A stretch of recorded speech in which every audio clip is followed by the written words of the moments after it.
Good morning, fam, and welcome to another conversation inside the bullpen. I'm very excited about this morning, and I hope that you will be able to be a part of this conversation we're having. As always, I definitely want to thank Brother Minister Sar for allowing me to utilize his space and his time, to bring another conversation inside the bullpen. It's going to be a great topic. Uh, Currently we're waiting on brother Bakari to he's en route. He would be here. As you can see, again we have sister Asabi who's here and who's definitely is going to bring that wisdom, that information that is as Mr. Carlos Muhammad would say, that spiritual food that we need for our souls. But definitely again, thank you all for taking time out of your schedule, say this Sunday morning, to be a part of the conversation inside the bullpen. I definitely like for you to uh, to subscribe to my YouTube channel, to like, to share with a friend. As I've stated in the beginning, that this is a forum. This is a forum for men and women who have a history of incarceration and giving them a platform to be able to talk about topics and issues that are very important to them. But also, it is a platform to go even deeper into the whole issue around the criminal justice system, criminal justice reform, sentencing, and family involvement. So the wide is a big umbrella, and there's a lot of things that come under this umbrella. We were talking about criminal justice, criminality.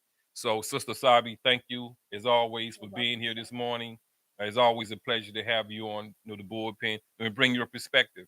So definitely, if you want to say hello to the millions of people that are watching you out there. Hey, good people. No pressure. Yeah, definitely no pressure. But this morning, our topic is love and relationship. Thoughts, perspectives, after incarceration, and just a little background. One of the reasons that obviously the primary reason is, if you remember, the last time Sister Sabi was on, we was having a conversation, and after the conversation, we was talking. And at the latter part of it, we talked a little bit about relationships. She talked about her experiences when she came home, some of the reasoning why she made the decision not to get involved in a relationship, and she thought it would be a good idea to kind of go a little bit deep into that conversation about relationship as it applies to men and women, as it applies to black men and black women, and how that is impacting us, how it's impacting our community. So that was kind of the birth of having this particular topic. And one of the things I wanted to do this morning, of course, I reached out to brother Bakari, because I wanted that male perspective, that man perspective, along with the woman and the female perspective. I think that would bring balance to the conversation. So my role was to be neutral, was kind of just help facilitate the conversation. But what I would do is kind of represent that male perspective, and talk a little bit about um yes, my is brother Bakari. Oh, okay. Well, speak of the brother coming in. Uh the brother is here. The champ is here. Definitely glad the brother was able to make it. The brother's gonna get some things together for a minute, and we'll continue to move forward. But Sister Sub, I want to say that you talked about and kind of set the stage for this conversation this morning. And one of the things I wanted to talk about was, when we talk about love and relationship, it was interesting that when you obviously you said you had been in prison for for 20 years or more, but when you came home, or even before you came home, getting into a relationship was not, I'm gonna say, I would say the primary thought that you had once you came home. And I was contrasting that with Brother Bukhari, who talked about it, himself, who had been in prison for 20 years or more, and when he came home, that he definitely into a relationship. And I thought that was that whole dichotomy was very interesting. That in one, two people who is having some similar experience, not the same, but in many ways both incarcerated, both doing say 20 years or more and being incarcerated in that kind of environment, but yet upon release saying that my approach is that for right now, I'm being in a relationship is not important at this moment right now. So can you talk a bit more about the reasoning behind that? Yes, sir. For myself personally, who am I out here? Now, I know who the character that I developed, the woman that I became when I was in prison. Um, the one thing that I noticed once released is that it's a whole different ballgame out here. Mm-hmm. Now, mind you, like I shared before, I spent more time in prison than I did out here. Okay. So developing into womanhood that took place in prison. Mm-hmm. So the language in prison, the culture in prison is different. The environment is different once you get out here. Okay. I lacked the interaction with men for almost 22 years. A healthy interaction Mm-hmm. anyway. So upon my release, I already had it in my mind that my priority was going to be me, Okay. not getting into a relationship because I have lacked a lot of different things, such as what is my favorite food? Mm-hmm. What is my favorite color? What is, what is my likes and dislikes about myself before I can discover what I don't like and what I do like about another. Okay. So when I came in, the guys kind of made it easy for me. Okay. Because you like to be transparent, for lack of a better word. Some of these gentlemen are very thirsty. Right. Okay. um, Mm-hmm. and I'm not really easily impressed with some of the lines that the pickup lines and um, my experiences being here is most guys see me as an opportunity. Mm-hmm. Okay. And instead of taking the time to want to get to know who I am, as I get to know who I am, they just want to get in bed. Gotcha. Gotcha. And I am in a place in my life where I'm learning and discovering things about myself. Mm-hmm. And I really can't afford right now to allow someone in my intimate space when I am vulnerable, when I'm still learning, I'm still Mm-hmm. seeking of who I really want to be and how Gotcha. I am. So now, as I establish a rhythm, a healthy rhythm for myself, I'm not saying that I'm turned off completely and that I Mm-hmm. won't invite somebody in, but right now, as I get to know myself, that's it.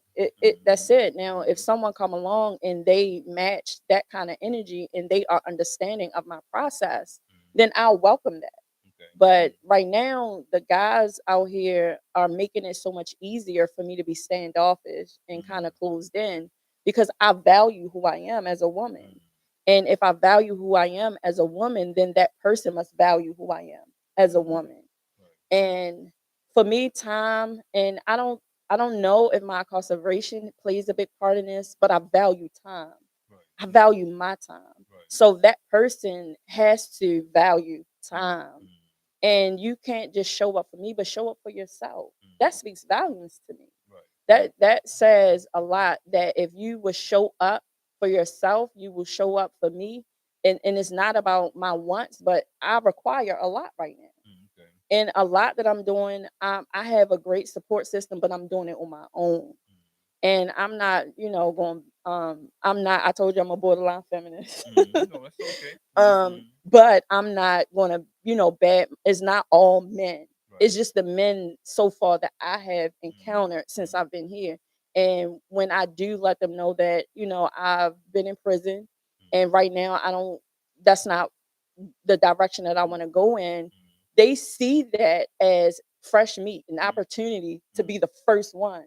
So you Right. think Right. because of your limited thinking. Mm, And so for me, I'm chilling and I'm okay. A mm, lot of the women around me are like, you need to be in a relationship, you need to do this, but I'm content. mm, I'm learning to love me all over again. I'm learning to move according the way that I want to move. For so long I lived according to other people's standards. mm, For so okay. long I lived and spoke the way other people wanted me to. And it's a process. Mm, It really is to unlearn some of those behaviors and really be comfortable in my own skin. And so right now it's just for me, I need to know what you bringing, not just to the table, but mm, what are you doing to show up for yourself, mm, not for me, right. because I Right. got me. Okay. But what are you doing Mm, to mm, to do for you? What does mm, your life look like outside of the glitz and glamour? What do mm, you do? Because character is who you are when no one is looking. right. That's right. And so for me, it's about character building and it's about self preservation. Self. What do you do for self? How do Mm, you self care? what do you do to take care of yourself? Those are the things that attract me. Not all that fancy talking and all that. I date myself. I date myself because I'm learning, what I like. And because I haven't met anyone who can be consistent at meeting the standard that I've set for myself. I don't wait for people. So if I want to go to the movies, I'll get up and go to the movies. And if I want to go out and splurge and go dinner, I'll take myself to dinner. I feel like these are things that women, we wait and wait for someone to do certain things for us when we have the ability. And it's not about, bad, because there are some wonderful men. And I have some incredible men that are around me, but that's just that. They are incredible men around me. Nothing more or nothing less. But I just feel like we come up short as women because we're looking for people to do certain things when, that is not about that. Not for me anyway. I like that, and it's very powerful, sister. I mean, you said, you talked about time, and that, valuing time. I would, in terms of the time itself, being incarcerated, uh, I would say that it did play a role in my life, appreciating time more now, because realizing that when I was incarcerated and comparing the contrast that being out here, when I had the time, to write, to study, and, I didn't have the responsibilities of the water bill, the light bill, taking my son or my daughter, to cheerleader practice or basketball practice. But now that I'm out, and having those responsibilities, I realize now that time, valuing time, more now. So just saying that, you do gain an appreciation for time, but also, like we said, loving yourself enough to say, well, let me be in love with myself enough to, to work on the things I need to work on for me, and knowing self. And there was, a poet, but I think I think the brother name is, I want to say Jamil, but he talks about is that, once you understand yourself, then you understand the gift you can give to someone else, and what they're bringing to you. Right. So, Brother Bakari, I'm going to turn to you. Good morning, my good brother. Good morning. Sorry, I'm late, man. No, that's, but you're here, brother. Try to get it together. You're here. I'm definitely glad you came out this morning, brother. And definitely, I know we should be talking about time. Your time is valuable. A lot of things going on. So I really appreciate you taking the time out to be here. Absolutely. And I was sharing with the millions of people that's watching out there with Sister Asabi is that, we're talking about, the topic is love and relationship, but it's thoughts and perspectives after incarceration. And I was sharing with the audience that Sister Sabi said, like yourself, 20 plus years in prison. When she came home, it was about, let me look within myself. Let me, what do I want for myself?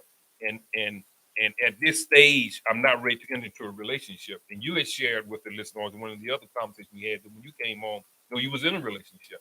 So talk a little bit about why that was important. And because I wanted to contrast the two, where you have the sisters saying that, and maybe some brothers may feel the same way. But in this particular case, you said, well, look, coming home, I'm going to enter a relationship. Maybe it was a conscious choice or not. But just talk a bit about why that was important for you, or what kind of motivated that. Okay, so, and I agree with what the sister saying, like, and what other people saying, because it was a comment that was made. I think even you had made it, but we agreed on this. And Hussein has said, as far as like when you first coming home or post incarceration, you should give yourself like 2 to 3 years to really get yourself together. And I agree with that. Like I agree with that as well, even though that's not what I did. Yes, I can agree with that because some people actually need that. Right. Right. And it's like even in my own relationship, it's certain things that my wife has been through just being in that relationship with me that don't have nothing to do with her. It's just my transitional process and the things that I'm going through, and you gotta be mindful that when you get into a relationship, especially coming home from prison, the same way that whatever relatives or family you got or whatever relationship you engage in while you incarcerated, those people do that time with you. Right. So when you transition and everybody that's in your circle, your support system, your relationships, they going through that transition process with you as well. Right. And, for me, it's really about knowing yourself, like self-awareness. Like for me, I knew that I would need like as much stability in my life as possible. Okay. Right. And, going to prison at 20, I was running like as far as relationships go, like I never really had a serious committed relationship. And I'm Mm. saying that because I had girlfriends, I had, I used to live with women, they used to live with me, but I was never fully like committed to that situation because I didn't even know myself at the time. You know what I mean? And being gone that long, like based on the goals that I had when I was coming home or post, release from imprisonment, like based on my goals, like I knew that it was certain things, certain levels of support, certain type of relationships I would need based on my goals. Okay. So, understanding me, like, and I know a lot of people, this is gonna be very controversial, right? But I don't believe that a marriage or a relationship is just based off of love. Right. So when I was coming home, I was looking for a friend, I was looking for a companion, I was looking for a business partner. I was looking for, I was looking for different things, none that really had anything to do with love. So when me and my wife had met, and we were having these initial conversations, I remember Neely Fuller in his book, United Independent Code Compensatory Code, he was saying that, prior to getting into a relationship, you should ask at least like 200 questions. Right. You know what I mean? Like that vetting process or whatever. So, as I was vetting my wife, I know she was vetting me. Like a lot of it seemed like we was on the same page with a lot of things, and we got along well. We worked well. You know what I mean? We had some similar goals, and so I had moved forward with that. But in hindsight, you know what I mean? I probably should have waited a little longer, not just for me, but because some of the things that she's had to be patient with and tolerate. It's just based on me coming out of prison at 40 versus going in at 20 and trying to be a man. Like you gotta recreate yourself. Like I recreated myself as a man in prison, but it's different. Like you got to do that process all over again when you come out here because it's a different world. And like sis was saying, like just knowing yourself, being true to yourself, being able to show up for yourself. And what happens is a lot of times if you get into a relationship right out of prison, now it's not about you no more. So some of the things that you may need to be doing or focusing on for yourself personally, it's going to take a back seat because you have to bring a certain level of energy. You have to bring a certain level of contribution. You have to be relevant to this relationship in certain ways that might force you to neglect certain things that's beneficial for your own growth and development. So, and understanding the barriers and the challenges that come with transitioning out of prison after 20 years of incarceration. So for me, it's been very helpful. It's been very beneficial. You know what I mean? Being in a relationship coming out. Yeah, because it's you got ups and downs with everything, but it's actually helped me more in my transition. And it's helped me in terms of recreating or redefining who I am as a man in the free world versus the concrete jungle. You know what I mean? So, staying with that question, but so I agree with both. Like, I think it just depends on, it's about you. Like, what is it that you want? What is it that you're seeking? What's your expectation for yourself and your own life? How well do you understand yourself?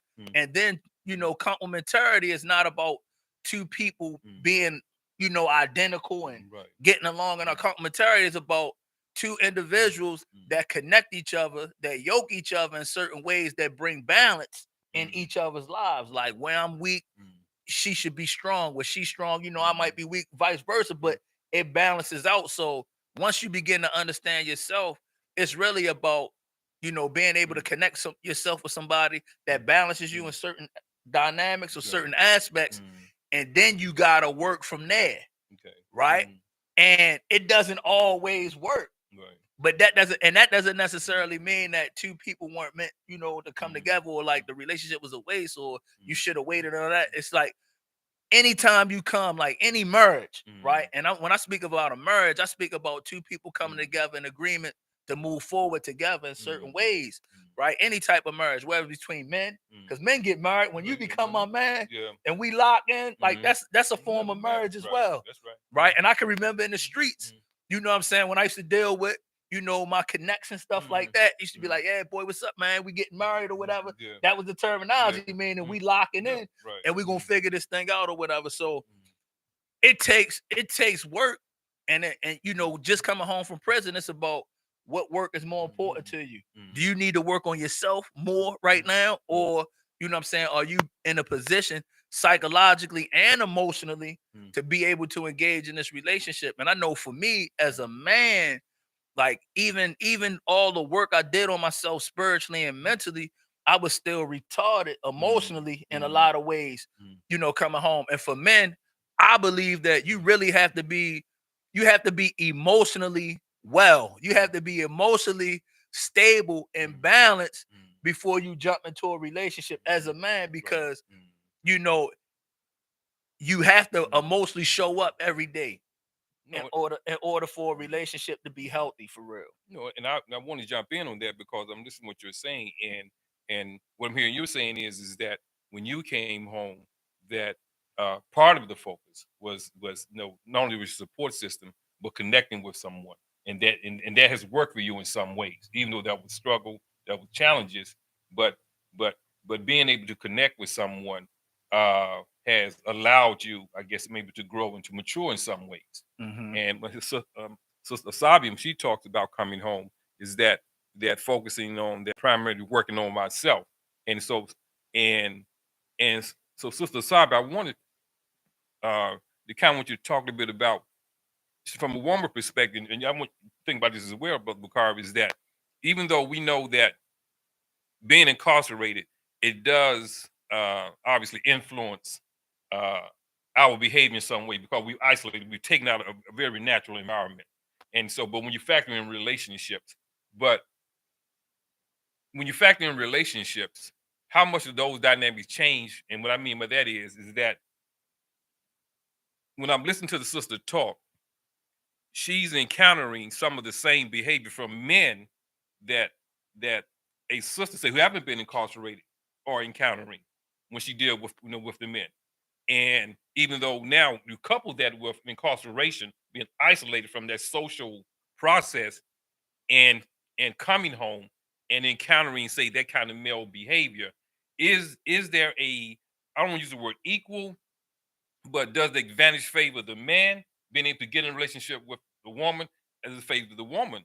Because if she's in a vulnerable place, because societally speaking, is that we know many of the wrongs that are inflicted upon women of color, particularly, I would say all women, but particularly women of color, in having to deal with, and what she's having to deal with. So, does how much, and I was thinking as a man, is it easier, for lack of a better word, for me to come home and say, you know what, I see this sister or sister talking about, maybe I'm coming sincere, but I haven't matured.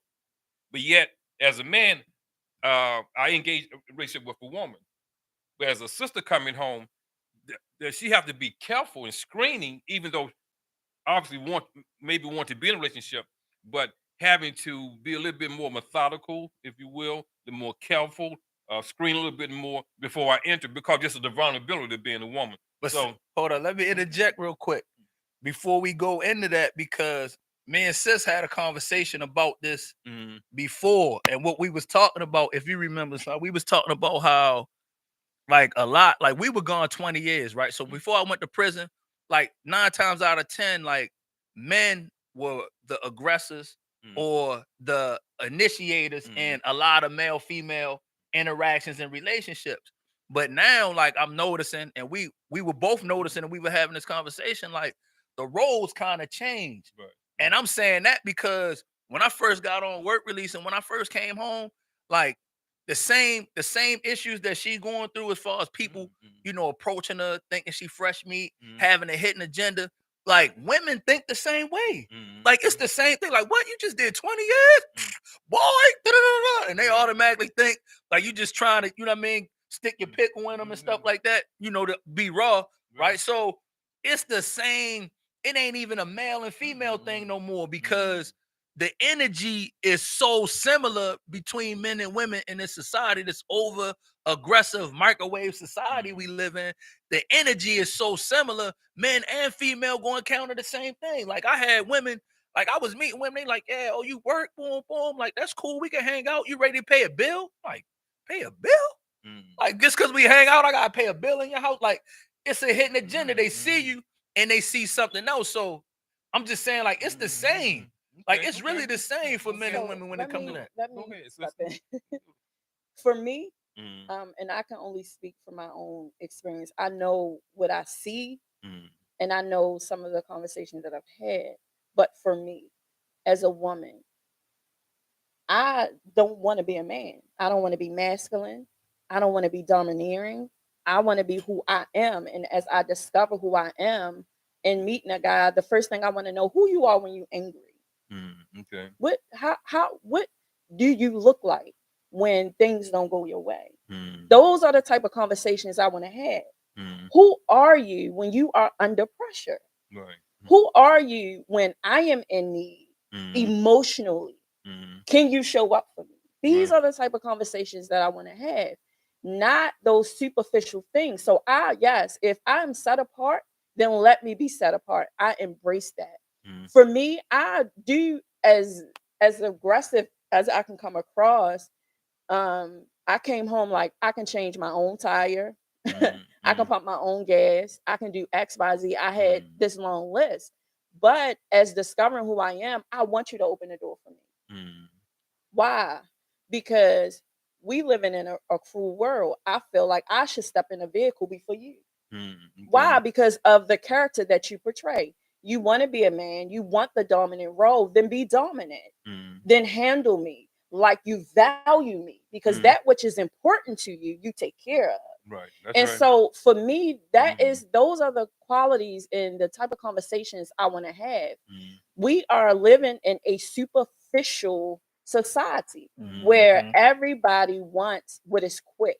I don't, any two people can lay down and have sex, but right. once you get up, where's the substance? Right. What Right. is left? Right. Mm-hmm. Who are you Mm-hmm. after the fact? Mm-hmm. So, fun is fun. I don't knock anybody for what they do. We Mm-hmm. have the freedom to choose Mm-hmm. whatever it is that we want within our parameter. Mm-hmm. I have the right to choose and pick and Mm-hmm. refuse who I want in my parameter. And Right. so right now I decide to be single. Mm-hmm. I decided to be not be in a committed relationship for the same reason that you say. I feel like women are at a disadvantage. Mm-hmm. Women who know who they are, Right. women Right. who value who Mm-hmm. they are at a disadvantage. Mm-hmm. Because I'm not going to walk up to a man and don't get me wrong, depending on the environment that I am and how I'm feeling in that moment, Mm-hmm. I may walk up to a man and say, "How you doing?" Right.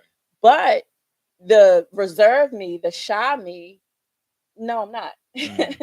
I'm just Mm-hmm. not. Right. I'd Mm-hmm. rather for a man to come to me. Right. And if I reject you, I reject you. Or if I Mm-hmm. oblige you, I oblige you. Right. But that is the kind of interaction that I look for. Mm-hmm. Why? Because I'm discovering who I am as a woman. I Mm-hmm. don't want that dominant role. I Mm-hmm. don't. And because I don't, I'm kind of like, really, I am turned off. Mm-hmm. Men has really kind of turned me off in these different conversations. Now, I have a couple brothers in my life who speak to me accordingly, and we do have productive conversations. Mm-hmm. But even in that, what I listen for is like, I don't want that either. Like Mm-hmm. it doesn't line up with the Mm-hmm. direction that I'm going in. And it's like most guys don't understand. I am on a journey of healing. I am Mm-hmm. on a journey of discovering this new life. Right. And although I have been home for way over a year, almost 2 years, I'm still learning. Right. There's Right. still things that I haven't discovered. Like I'm Mm-hmm. going to get on a plane for the first time, Mm-hmm. and I'm gonna do it by myself. At first, I was so pressed to have someone with me to Mm-hmm. make me comfortable, but then I realized at some point Mm-hmm. in this journey, I have to take a leap of faith and just trust myself and Mm-hmm. Mm-hmm. enjoy the fact that I've never been on a plane and I Mm-hmm. don't need a man Mm-hmm. to escort me for me to feel Mm-hmm. safe Mm-hmm. Right. because I have a support of women who show up and who will be there, and I know that I'll be okay. Mm-hmm. So in that, like I'm learning how to show up for myself. So Mm-hmm. how can I come to the table half stepping Mm-hmm. when I really don't even know who I am when I'm Right. disheveled? You Right. know what I mean? Mm-hmm. So I really do think that males do play on women vulnerability. Mm-hmm. And some men, especially the ones that I've encountered, Mm-hmm. you look at women as objects Right. and Mm-hmm. as opportunities. versus as someone who you value. And as a Black woman, we already had, especially as a woman who has been incarcerated, you already had the odds stacked against you. I don't need a man to help, to not even help me keep myself a little down and out. I need somebody that's going to edify who I am and speak life into who I am spiritually and emotionally and mentally. If you can't do that, and if you can't bring that, I don't want you around me. It's just flat out. And it's I'm disgusted at the interactions that I've been having and the conversations that I have been having. I've had more counterproductive conversations with men than I have productive conversations.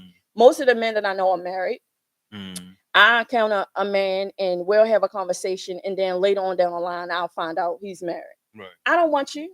I don't even want you in my space. Why? Because you're married, and the wife that you have that's probably sitting home working or whatever don't even know that you out here trying to get hand at someone that you see as cute or beautiful or whatever your preference is, or as, again, an opportunity. So yes, I have to scrutinize everyone who comes in my space. Why? Because the seeds that you sow, you shall reap. I don't want to find myself in a place and I'm battling within myself, because it's like I run into married men everywhere I go. And I can tell when a person is kind of in a situation. All you got to do is listen for it. They say it, men tell on themselves without even knowing that they tell on themselves. So it's like, I don't know. I know that I'm content within myself and I'm good. Nobody can pressure me to be in a relationship. Nobody can change my mind. When I'm ready, or if I feel like now is the time, I can walk out of here and find somebody that I could love. I'm not getting married. It's my choice. I feel like to be married is an arrangement. And so we have to come to the table and figure that thing out. So it's about choices. It's about choices. I love myself. And so it's more to love to be in a relationship. A relationship takes work. And right now I'm working for myself. I'm working within myself. And if God sees fit for me to have that person that balances me and I balance them, like I oftentimes make a joke, who rib did I come out of? Like, seriously. That's the person that I want to be connected to. Who rib do I really belong to? Because all this time that I'm wasting, or people wasting on just surface stuff, like, nah, it will feel good if I can go home to somebody and cook and clean for them and take care of them, rub their feet. I'll do it. But you gotta be worthy of that. I'll entertain you. I'll do anything that your heart's desire. But what you bring it to the table.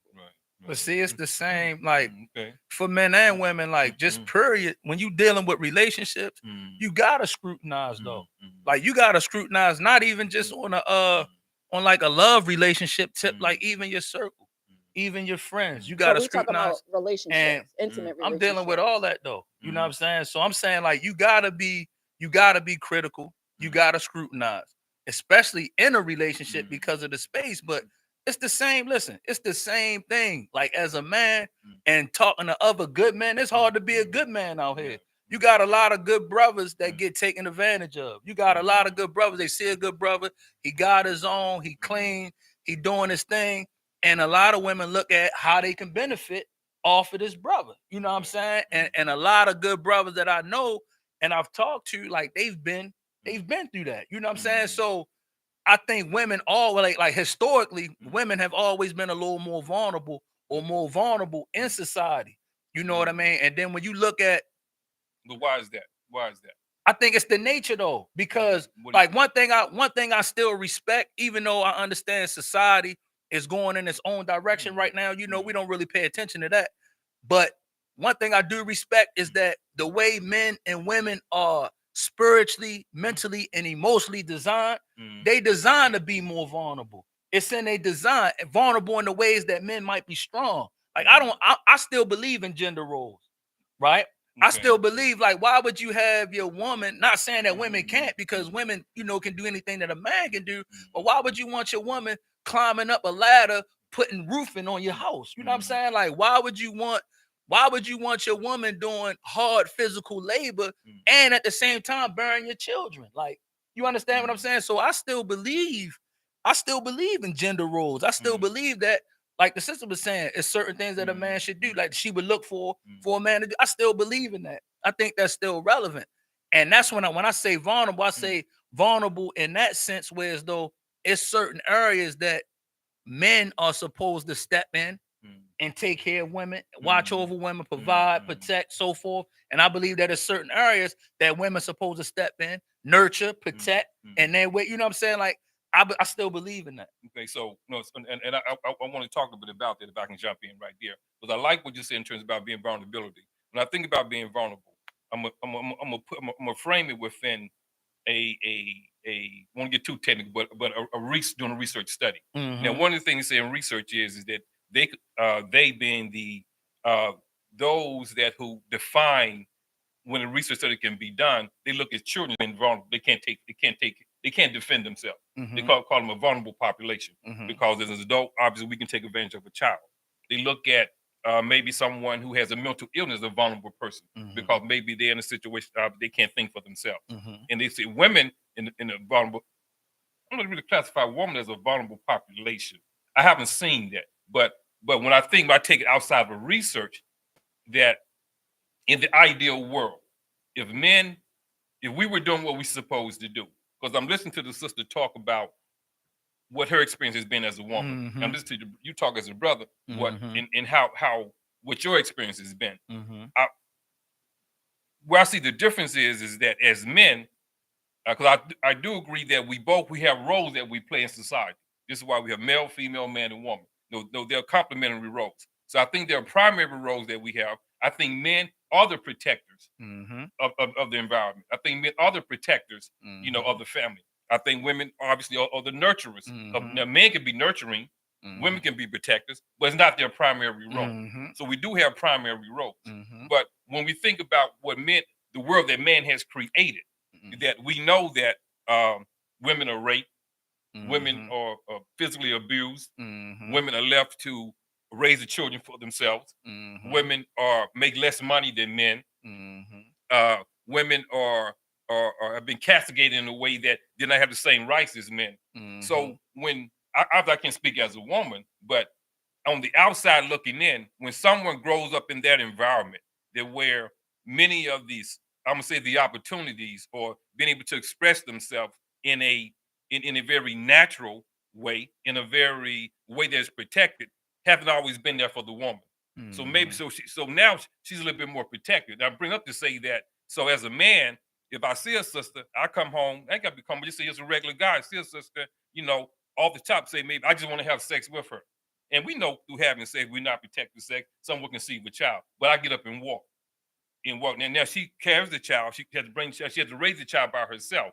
So I'm saying historically and even contemporarily in the present day is that in terms of the protection that a woman has to place on herself, I think I would give the nod to her because of the world that we have created as men.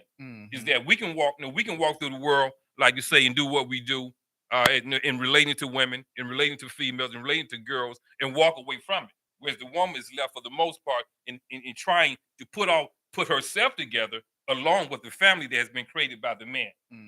So I do understand, but I do understand what you're saying. The world, I ain't say the world is changing, but the minds of the people have changed. You do have sisters come, I'm an old guy.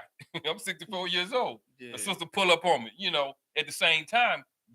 And so the world has changed. Because I come up in a time to where, if you was dating a sister, you sat in the living room, you left before it got dark.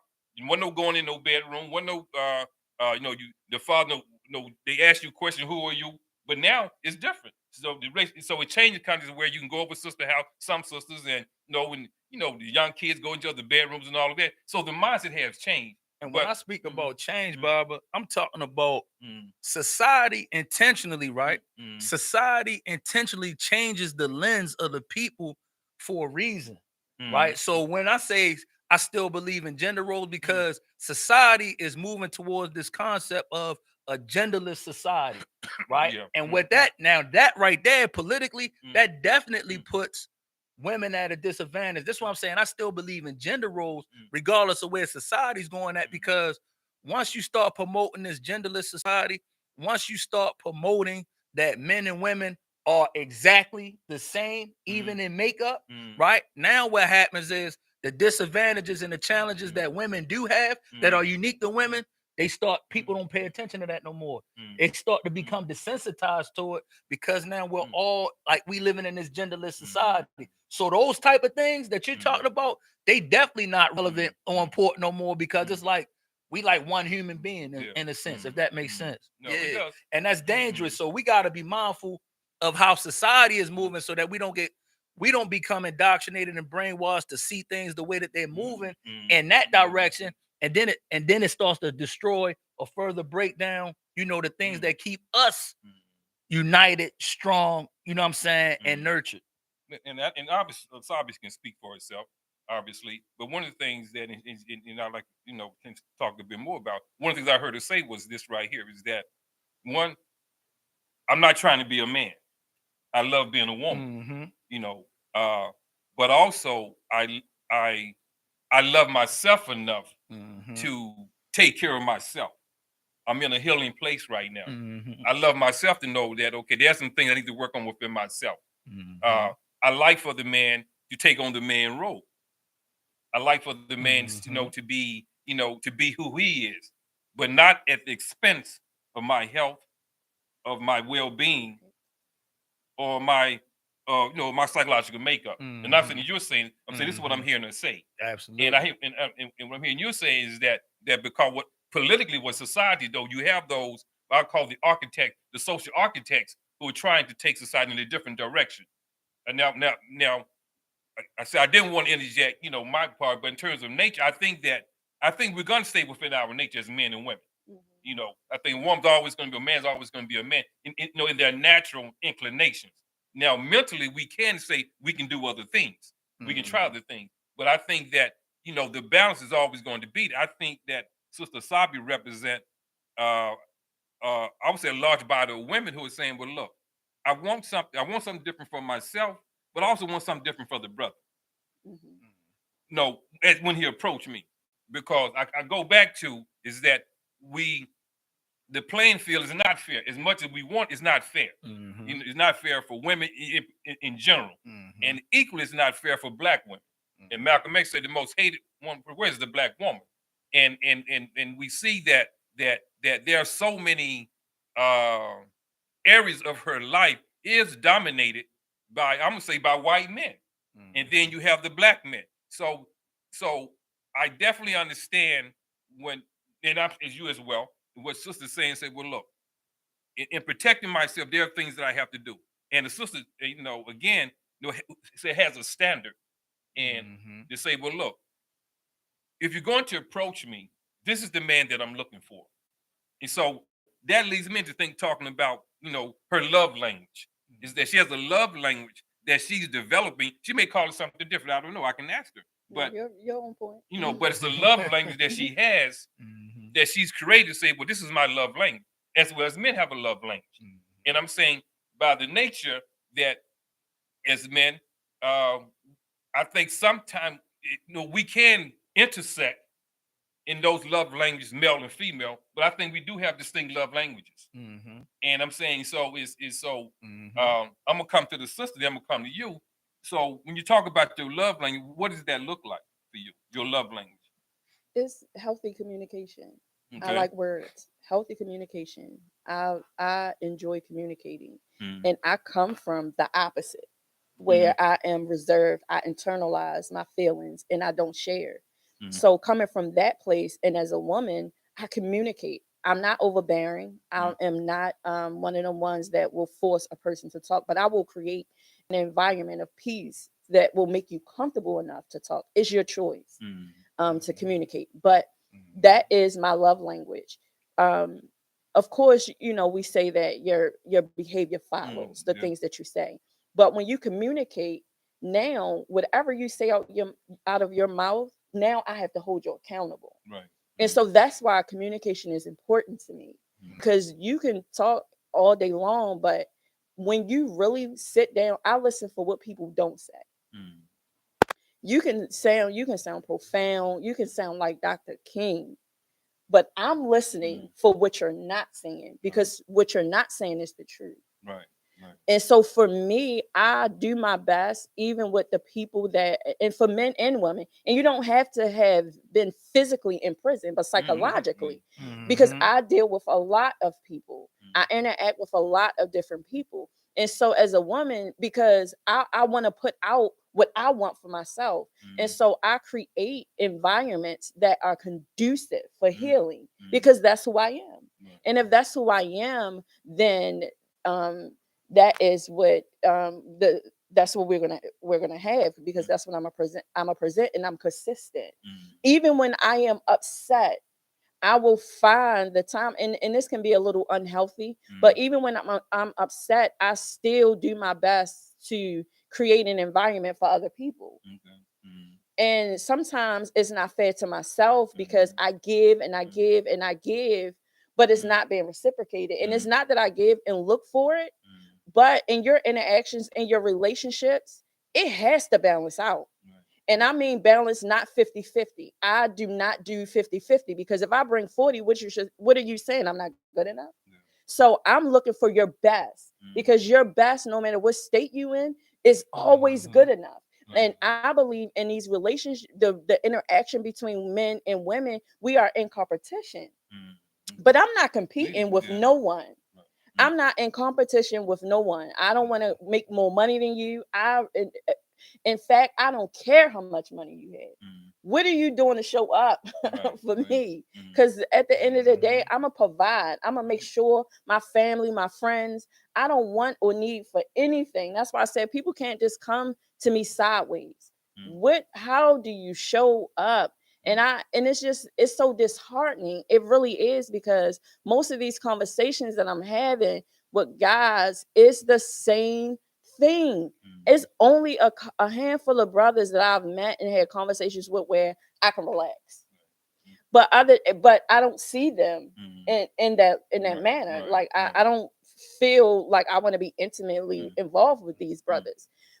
There's one gentleman who I talk to daily, and the one thing that withdraws me is people feel like they know what you need. So they create plans in their mind and then tell you that this is what I think you should do. Like a lot of people have telling me I'm just coming home, so I need to do X, Y, and Z. I need to experience X, Y, Z. My experience doesn't determine where I'm going at today. I don't feel like I need to explore the world just because I've been held captive for 22 years. Because in my mind, I traveled to a lot of places. But that's another thing that turns me off with men. They just feel like they know what you need because of where they know that you come from. And I'm telling you, I don't need to go over to Alaska to experience Alaska to know that Alaska is cold. I don't need to. So I'm saying, listen. Like, we don't listen to each other. We are so busy trying to strategize these plans on how the other person should live. Let me be free to choose, and then you choose if I'm somebody that you want to be with. And so I don't know. Maybe I'm getting ready to be a whole feminist, or I'm in a bubble by myself, and I think the way that I think, and they can call it Stone Age or whatever. But I know what I want, and I know what I'm looking for, and right now, and I ain't got it. No, I get that, sister. And this not, and I'm gonna come to you, Bakari. No, and I'm not patronizing you. I think you have every right that when I hear the word feminism, and I've heard it been defined by the Gloria Steinings of the world and all and I'm the little research I know about the feminism, kind of what it represents, and ultimately what it comes down to, one is to be treated as a human being, as honest, I guess, with their platform, to be treated as a human being, to be respected as a human being, and and to have the right to choose how you want to live your life without being encroached upon by someone saying, as you described, this is how you should live your life. But brother, I want to come to you. So as a man, so what is your love language as a man? For me, it would have to be action. Action? Yeah, Okay. like action and behavior, because like one thing I've learned, like one thing I do believe, right? And I recognize, just like looking at myself and my own process, like we constantly growing. We constantly growing, we constantly changing for better or for worse. Some of us are constantly evolving. So like I pay attention to what a person does more than what they say. Right? Communication is important. So what communication does, it gives me like an initial understanding or expectation of what may be to come. And then I pay attention to how it play out. But like action is big for me. Action and time is big for me. And time is something that I agree, like what Sis was saying, like time is very important. And that was one of my struggles coming home, like being able to manage my time. Like, you know, in prison, it's easy to set your time up, set your day up. It's the same thing every day. Like I could tell you when the codfish is coming out, what time is coming out, what it's going to taste like, you know what I'm saying? But out here, it's like, you know, and now you have more responsibility. So like even in prison, when I used to sit in the cell and think about moving around, I ain't even factor in traffic and stuff like that. You dig what I'm saying? So like time is definitely different, but time and action, like for me, time and action, it's really about what you do. And I think it was me and Minister Saul was having this conversation. Like, I expect people to be who they are, right? Like meaning like what you represent, where you are in your growth and development. Like I trust that and I expect that. So when I talk about action, like I don't expect a person to be something that they're not. So I try to get to know a person, and based on what I know, that's what I trust. What I know, based off of what you show me, right? And I understand that could change. That don't necessarily mean that you misrepresented yourself. You may have grown and developed in certain aspects that now your character might be different in certain ways and more beneficial for you. You know what I mean? So action and time is very important to me, right? And availability. You know what I mean? Because like, and I think I told you this before, like it's crazy because I was moving so much. I was doing so much on the inside. Like when I finally came home, I was burnt out. But I was really burnt out. And like usually when you come home, that's time to like go, go, go. But after 17, 18 years, like if you look at my schedule and how I was moving, I was moving more than some people that's out here. Right. And so when I came home, I was burnt out, but I still had to be available. Like I'm the type of person that, to the best of my ability, I try to be as available as possible for people, and people can take advantage of that, right? And it can leave you like you neglect it when you too available. Sometimes you start neglecting yourself and what's best for you, you know. And that's something else that I had to learn, you know, coming out here. But availability, because you know I'm so, and not that I always look for, but I try to be so available to so many different people. Like it's sometimes it's like, damn, when I need somebody to be available, who there? You know, and that's important to me, right? Being who you are, like whoever you are, you know what I'm saying? Just be true to yourself. You know what I'm saying? And that's what, like, that's my language. I like people to be true to who they are. You know, like I know my mother, right? I know what to expect from my mother. I can trust my mother to be her. Now, once I start expecting my mother to be something else, we're gonna have an issue. You know what I'm saying? We're gonna have an issue in our relationship. So I think action for me, like action and time, is very important. And time really being availability for real for me. Okay. I like that. You know, I like that. You know, definitely what Sister Sabi definitely emphasized, that one. You know, she talked about many things, but one of the things she emphasized was about is being able to listen. You know, to listen to what she is saying, what she's saying as a woman, as a person, as a human being, and what you're saying about the availability. You know, being who you are. You know, being accountable for your actions, and it's not necessarily a right or wrong. It is you know, it can be a right or it can be obviously healthy and unhealthy. But we have you know, people are where they are within within their stage of their development. You know, hour go by really fast. You know, it definitely was a great conversation. Not enough time to really, I mean, you know, to because of what the topic is. Of course, obviously we have to devote more time to this. But the fact that we was able to come together for this hour, you know, to hear your perspectives of the subject, I'm definitely grateful and thank you, you know, for bringing your perspective, as well as Brother Bakari for bringing your perspective to the millions of people out there. You out there, look, I know it's a million out there watching. You don't want me to know. I know it's a million people watching. That's right. Speak that thing. You know, but definitely thank you all for taking the time out. As you can see, we have two very beautiful, strong, intelligent, courageous, you know, people who was willing to come forward to talk about love and relationship with their thoughts and perspectives. So again, I would say that if you like what you heard, definitely leave a comment. Also, Sister Asabi, if someone want to get in contact with you, how can they reach you? Facebook, pushing forward, IG, people pusher too. If you want to dig a little deeper into who I am, you can go to gopusher.com. And Brother Bakari, someone want to get in contact with you? Facebook and IG, Bakari Atiba. My email is empowercoach20, IMPOWER coach20 at gmail.com. We out here. And definitely, I would say that if you want to get in contact with me, you can reach me, say, with my Facebook page, just face Max Ragland. I have Instagram is man_behind_bars. Also, my email is fresh air 112194 at gmail.com. Definitely reach out. I want you to share, share this, this bullpen discussion. Tune in again. I also want to send a shout out to my queen, Harmony. Definitely, she does a moment in harmony. She's bringing that spiritual food for the soul. Definitely, you can reach out to her. You can go to YouTube. You can put in Harmony Brown or Harmony Davis, whichever one you type in. She'll bring them both up. It's called a moment with Harmony. She's really bringing a very needed message. And the sister talked about it. It's about healing. It's about it's about going into yourself. It's about growing yourself and being the better you. So now the gift that you bring, not only do you value that, but you know what you're offering to someone else. So again, it's 11 o'clock. I like to start on time, finish on time. Brother Sar, always thank you, brother, again for allowing me, to use your space.